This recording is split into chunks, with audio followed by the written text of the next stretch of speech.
Hello guys, welcome to this channel.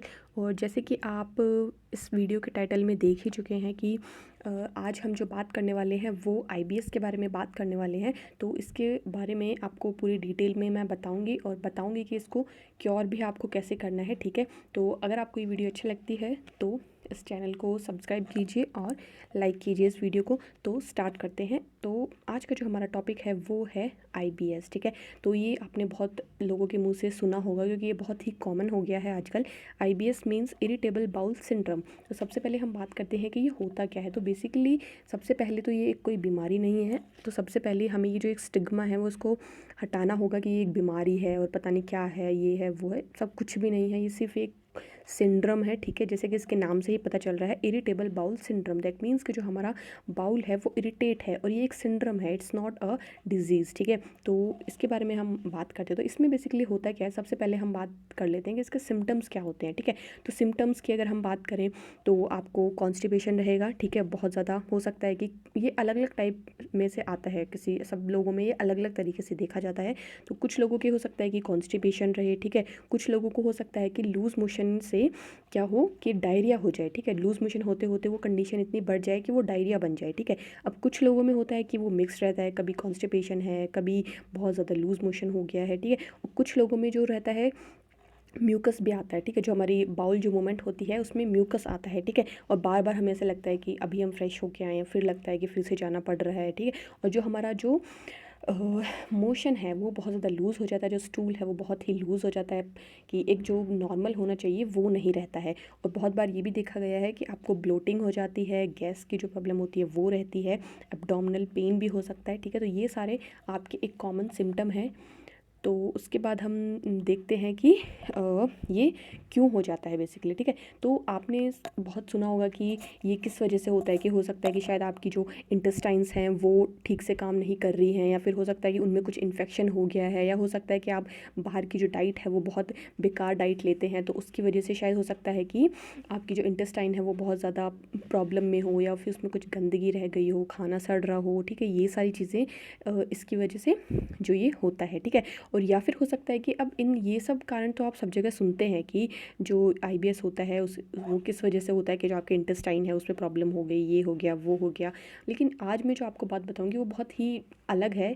तो इसमें क्या होता है ना कि जो मैंने एक्सपीरियंस किया है, क्योंकि ये चीज़ सेम चीज़ मैंने भी फेस करी है, तो मैं इस चीज़ की गारंटी ले सकती हूँ कि जो मैं बताऊँगी उन चीज़ों से आप ठीक हो सकते हैं। ठीक है, तो बहुत लोग होते हैं जो लोग एलोपैथी बहुत टाइम से ले रहे होते हैं, आयुर्वेदिक भी करवाते हैं, लेकिन फिर भी उनका फिर से चीज़ें जो है वो ख़राब हो जाती है। ठीक है, फिर से आईबीएस हो जाता है। कुछ लोगों का तो ये बहुत ही पुराना भी रहता है। ठीक है, तो सबसे पहले हम ये देख लेते हैं कि अब आपको इसमें करना क्या है। ये तो आप सब लोगों को, आपने बहुत वीडियोस देखी होंगी कि क्यों होता है, कैसे हो जाता है, और मतलब कि कॉजेज़ क्या है, सिम्टम्स क्या है, ये सब चीज़ें। लेकिन आज जो एक ट्रीटमेंट के बारे में मैं बात करने वाली हूँ, ठीक है, तो उसमें आपको कुछ नहीं करना है, आपको कोई मेडिसिन नहीं लेनी है, आपको कोई भी कुछ भी नहीं पीना, कुछ नहीं करना। आपको सिंपल चीज़ करनी है कि सबसे पहले आपको ये जानना है कि क्या होता है ना कि जो हमारी ह्यूमन बॉडी होती है, सबकी बॉडी अलग अलग होती है, राइट। सबकी बॉडी जो होती है वो अलग अलग रिएक्ट करती है। हमारी सबकी बॉडी एक डिफरेंट वे से रिएक्ट करती है, लाइक जैसे कि मैं अगर आपको बताऊं कि कुछ लोग होते हैं, हो सकता है कि जो अब जैसे आज आप बहुत देखते होंगे कि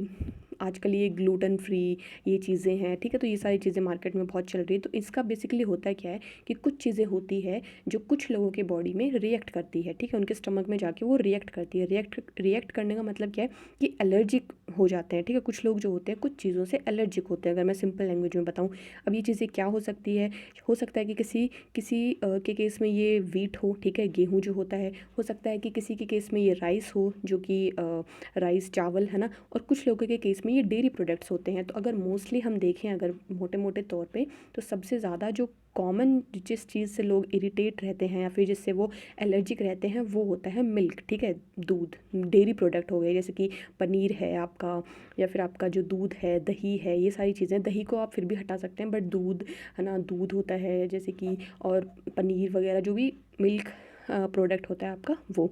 तो आप क्या कर सकते हैं कि सबसे पहले आप ये देखिए कि कहीं ऐसा तो नहीं है कि आप इन चीज़ों से एलर्जिक हो, ठीक है। जैसे कि सबसे पहले आपको अपनी बॉडी पे ट्रायल टेस्ट करके देखना पड़ेगा कि आपको किस चीज़ से आप कहीं एलर्जिक तो नहीं है, क्योंकि मोस्टली केसेस में 90% मैं आपको बता रही हूँ कि 90% ऐसे ही होता है कि आईबीएस कुछ नहीं होता। ये सिर्फ और सिर्फ क्या होता है कि हमारी बॉडी जो होती है वो किसी चीज़ से एलर्जिक होती है, वो रिएक्ट करती है। लेकिन हम क्या समझते हैं कि ये एक बीमारी है, हम डॉक्टर के पास जाते हैं, वो हमें कुछ दवाई देता है, उससे थोड़े दिन के लिए ठीक रहता है, लेकिन फिर हम वो चीज़ें खानी शुरू करते हैं, फिर हो जाते हैं, ठीक है। तो सबसे पहला क्या आपको काम करना है, सबसे पहले जो आपको मैं बता रही हूँ टिप, जो मैंने किया था मेरे केस में क्या था कि वो डेयरी प्रोडक्ट्स थे, ठीक है। जैसे ही मैंने डेयरी प्रोडक्ट को छोड़ा, एक दिन में विदिन 1 डे और 2 डेज़ के अंदर मेरा जो आईबीएस बोलते हो आप या जो भी बोलो, ये एकदम ठीक हो गया, ठीक है। तो सबसे पहले आपको देखना क्या है कि आप अपनी डाइट में, मतलब आप देखिए कि सबसे पहले आप 1 वीक में, या 1 वीक छोड़िए, आप 3 दिन का देखिए, 3 दिन आप जो दूध से बनी हुई चीज़ें हैं ना वो सब बंद कर दीजिए। मतलब आप अगर चाय पीते हैं या फिर आप दूध पीते हैं रात को, दिन में, या कुछ भी करते हैं, पनीर खाते हैं या फिर आप कुछ भी करते हैं, आप दूध से रिलेटेड सारी चीज़ें बंद करके देखिए, 3 दिन तक आप बंद कीजिए। तो अगर आप दूध से एलर्जिक होगे तो आपकी जो प्रॉब्लम है वो 95% तक क्योर हो जाएगी। आपको मतलब ऐसे लगेगा कि यार क्या था, ये तो कुछ था ही नहीं, एकदम ठीक हो गए आप। तो ये आप करके देखिए सबसे पहले, ठीक है। तो अगर आपको इससे रिलीफ मिलता है, आपको लगता है कि हाँ ठीक हो गया है, तो ठीक है, ठीक है। दूसरा जो है केस, उसमें क्या हो सकता है कि आप, अगर आपको लग रहा है कि नहीं यार इससे भी ठीक नहीं हो रहा है, तो आप दूसरा क्या करेंगे, आप अपनी जो डाइट है, अपनी जो पूरा रूटीन है डे का, उसमें 3 या 4 दिन तक आप देखिए, आप गेहूं को हटा दीजिए, वीट को हटा दीजिए, आटे को, जो वीट होता है उसको हटा दीजिए, और उसकी जगह कुछ और चीज़ें ट्राई कीजिए। जैसे कि जो रागी आता है उसका आप रोटी खा सकते हैं, बाजरे की खा सकते हैं, मक्की की खा सकते हैं। तो आप गेहूँ को हटा के देखिए, अगर उससे आपको लग रहा है कि अगर उससे ठीक होता है, हो सकता है अगर वो एलर्जिक होगा तो आप उससे ठीक हो जाएंगे, अगर उसको हटा देंगे। नहीं तो आप राइस को करके देखिए, ठीक है। तो ये आपको मोटे मोटे लेवल पे बता रही हूँ कि 3 चीज़ें आप करके देख सकते हैं, और I am sure, I can bet कि इन तीनों चीज़ों में से आप कुछ भी, अगर आप एलर्जिक होंगे, हटाएंगे, तो आपका आईबीएस जो है वो 3 दिन में, विदिन 3 डेज़ में वो बिल्कुल ख़त्म हो जाएगा, ठीक है। तो जैसे ही ये ख़त्म होगा, ठीक है, ये ख़त्म हो जाएगा। और दूसरा मैं आपको और एक चीज़ और बताती हूँ कि बहुत बार क्या होता है ना कि ये चीज़ें भी अगर नहीं होती है, तो तीसरी चीज़ क्या होती है कि हो सकता है कि शायद आपकी डाइट अच्छी ना हो, आप बहुत बाहर का खाते हैं, बिल्कुल भी वेजेस और फ्रूट्स वगैरह आपकी डाइट में नहीं है, अच्छा फाइबर नहीं है, ठीक है, ये चीज़ें नहीं हैं। तो आप क्या कर सकते हैं कि आप इंटरमिटेंट फास्ट जो होता है, ठीक है, जो जिसको हम बोलते हैं इंटरमिटेंट फास्ट जो होता है, वो आप कर सकते हैं। इसका मतलब क्या हो गया कि हफ्ते में 1 दिन आप फास्ट कीजिए। और फास्ट का मतलब ये नहीं है कि आप फास्ट कर रहे हैं और साथ में आप कुछ शाम को फिर कुछ ना कुछ खा ले रहे हैं, आलू बना लिए, चिप्स खा लिए, ये खा लिए, कुछ नहीं। उस दिन आप सिर्फ पानी पीजिए, और सिर्फ हो सकता है तो जूस थोड़ा बहुत हो सकता है तो वो पीजिए, ठीक है। तो आप फास्ट कीजिए, ठीक है, दिन में, मतलब हफ्ते में 1 बार आप फास्ट ज़रूर कीजिए, ठीक है। तो इससे क्या हो जाएगा, आपका जो कोलोन है, आपकी जो इंटेस्टाइन है, वो पूरी तरीके से क्लीन हो जाएगी, ठीक है। एक मेथड आप ये कर सकते हैं।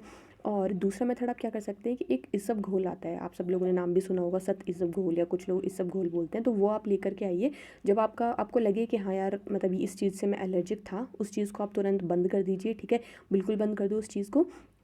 और फिर आप मतलब हफ्ते में 1 बार ये ज़रूर कर लो, जिससे कि आपकी जो इंटेस्टाइन है वो बिल्कुल क्लीन हो जाएगी, साफ़ हो जाएगी, ठीक है। उसमें क्या करना है कि रात को आप सती सब जो घोल होता है उसको 2 चम्मच या 1 चम्मच उसको पानी में घोल के आप पी जाइए, और मॉर्निंग तक आपका जो पेट है वो एकदम क्लियर हो जाएगा। अगर आपको कॉन्स्टिपेशन है या फिर आपको लूज़ मोशन भी है तो ये चीज़ आप करके देख सकते हैं। तो इसमें क्या किया, मैंने आपको क्या बताया, ना कोई मैंने आपको मेडिसिन बताई, ना मैंने आपको कोई हर्ब बताया, ना कोई मैंने कोई आयुर्वेदिक या एलोपैथिक कुछ भी बताया। तो सिंपल चीज़ है, इसको लोगों ने इतना बड़ा हवा बना दिया है, इसकी इतनी मेडिसिन खा रहे हैं 6 6 महीने, 2 2 3 3 4 4 साल। तो आपको कुछ भी नहीं करना है, सिंपल आपको बस जो मैंने आपको बताया है, जो 3 चीज़ें कि राइस, वीट और मिल्क, इन 3 चीज़ों में से आप एक्सपेरिमेंट कीजिए अपनी बॉडी के साथ में। जितना आप एक्सपेरिमेंट करेंगे, देखेंगे, उतना ही आप अपने आप को जान पाएंगे, ठीक है, क्योंकि आपसे बेटर आपकी बॉडी को कोई नहीं जान सकता है, ठीक है। तो ये चीज़ आप करके देखिए, और ये मेरा वादा है कि इन 4 जो 5 मैंने आपको चीज़ें बताई है, इन पाँचों में से ही आपको बहुत ज़्यादा इफ़ेक्ट लगेगा, ठीक है। तो अगर आपको ये वीडियो अच्छी लगी तो इस चैनल को सब्सक्राइब कीजिए, और जिनको ये प्रॉब्लम है उनके साथ शेयर कीजिए। तो ओके, बाय बाय।